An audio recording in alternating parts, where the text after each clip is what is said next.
चौकीदार, मैं कल से तुम्हें देख रही हूँ। आखिर तुमने मुझे टिकट भेजकर यहाँ तुरंत क्यों बुलाया है और अपना सारा सामान क्यों बांध रखा है? तुम कहीं जा रही हो क्या? अरे कुछ तो बोलो। सुधा की सबसे प्रिय सहेली शीला ने असमंजस में पड़ते हुए सुधा के आगे प्रश्नों की झड़ी लगा दी। वो कुछ समझ ही नहीं पा रही थी। कब से वह अपने रिटायर होने का इंतजार कर रही थी। 6 महीने पहले रिटायर होने के बाद सुधा जब दिल्ली अपने बहू बेटे के पास आ रही थी तो कितनी उत्साहित थी कि बेटे बहू के यहाँ जाकर बस आराम करूंगी।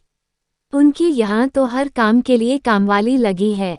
जीवन की आपाधापी में मन का जो काम अब तक कर न सकी वो सब करूंगी। कितने जोश और खुशी से सुधा ने गदगद होते हुए बताया था। पता है बहू का कल फोन आया था, कह रही थी माँ जी आप वहाँ छोटे से घर में अकेली रहकर क्या करेगी? आप यहाँ आ जाए, आपका इतना बड़ा घर है यहाँ, आप इतने बड़े घर की मालकिन हैं, आइए यहाँ आपको कोई दिक्कत नहीं होगी।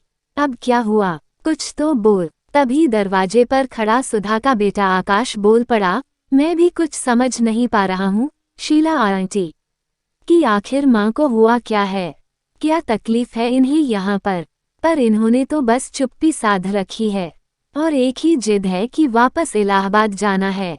वहाँ जाकर करेगी क्या, क्या है वहाँ? पर सुधा तो मन ही मन निश्चय कर चुकी थी। जीवन के इस सांध्य बेला में अब और बोझ उससे सहा नहीं जाता।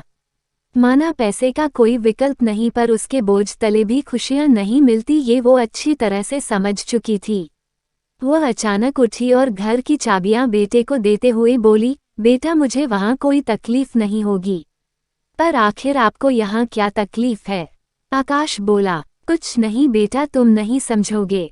और हाँ मेरे जाने के बाद एक केयरटेकर रख लेना जो दिन भर इन कामवालियों से काम कराए और तुम्हारे घर की रखवाली करे। इस घर को मालकिन की नहीं एक चौकीदार की जरूरत है। चलो शीला, ट्रेन का टाइम हो रहा है। एक लंबी सी राहत भरी सांस लेते हुए सुधा ने कहा।